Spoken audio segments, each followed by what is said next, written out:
प्रारब्ध कौन सा बनाना चाहते हो? क्या तुम स्वर्ग लोक में जाना है, तीसरे लोक में जाना है, दूसरे लोक में जाना है, इससे ऊपर के लोक में जाना है? वो आत्मा को तय करना होता है ना, कौन सा प्रारब्ध बनाना है। प्रारब्ध के भी कई प्रकार है ना। क्या तुम्हें अगले जन्म में मनुष्य बन के फिर अभी ये जो कर्म करे वो भोगना है? क्या जन्म मरण के चक्र से छूटकर तुम दूसरे लोग, तीसरे लोग, चौथे लोग, बुभुर्व लोग, स्वलोक, महालोक, जनलोक, तपलोक, ब्रह्मापुरी, विष्णुपुरी, शिवपुरी होकर परमधाम में जाना चाहते हैं? बाबू जी 198 करोड़ फॉर एग्जाम्पल एक प्रारब्ध की एक उसकी बात करें, 198 करोड़ साल में अगर आत्मा इतने जीवन मृत्यु में आई है, जन्म मरण के चक्र, हाँ, तो उसके प्रारब्ध की तो क्या हाल होगी अभी?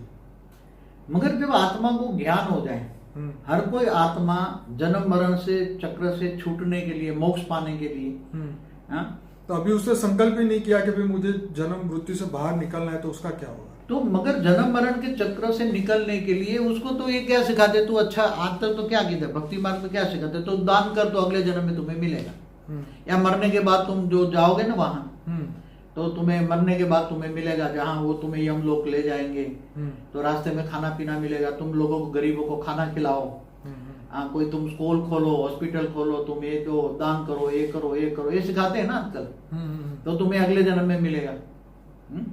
तो तुम्हें ये भोगने के लिए भी तो अगले जन्म में आना पड़ेगा ना। तुम जो कर्म करो वो कर्म भोगने के लिए तुम्हें अगले जन्म लेना पड़ेगा।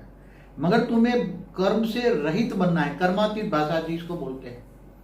कर्मातीत भाषा में तुम्हें कर्म से रहित बनोगे तो ऊपर जाओगे ना। कर्म होगा, तुम्हारे यहाँ कर्म होगा तो जन्म मरण के चक्र में आते रहोगे। मगर कोई आत्मा कहती है मुझे मोक्ष चाहिए, तो मोक्ष के लिए या ऊपर जाने के लिए या परम धाम में जाने के लिए कौन से कर्म करने चाहिए? तो इसमें गीता में बोला निष्काम कर्म करो, निष्काम करो। तो तुम अपने सारे कर्म, अच्छे कर्म करो, वो परमात्मा की याद में रह के करोगे। तो परमात्मा की याद माना ऑलमाइटी अथॉरिटी, ऊंचते ऊंच परम धाम, ऑलमाइटी अथॉरिटी भेद के कला के परम धाम में रहता है। उसको रहकर तुम कोई भी कर्म करोगे तो कोई विकर्म होगा नहीं तुम्हारा, और सारे कर्म उसको तुम कर दो। तो क्या प्रारब्ध बनेगा? तुम्हें परम धाम जाने का, ऊंचते ऊंच परम धाम जाने का प्रारब्ध बनेगा। क्या बनेगा? बेहद का प्रारब्ध बनेगा। क्या बनेगा? कहते हैं फल की इच्छा के बिना कर्म करो। हाँ, तो मगर तुमने सारे फल तो तुमने ऑलमाइटी अथॉरिटी को याद में रह के तुमने ऊंचते ऊंच परम धाम में जाने का एक इच्छा रखी, मुझे बस उसके पास जाना है, ऑलमाइटी अथॉरिटी के पास जाना है, ऊंचते ऊंच परम धाम जाना है। तो हद के कर्म तुमने निष्काम हो गए ना। ठीक है, हद के कर्म तुमने जो भी कर्म किए वो ड्यूटी समझ के करो, मेरी ये ड्यूटी है। क्या है? ठीक है।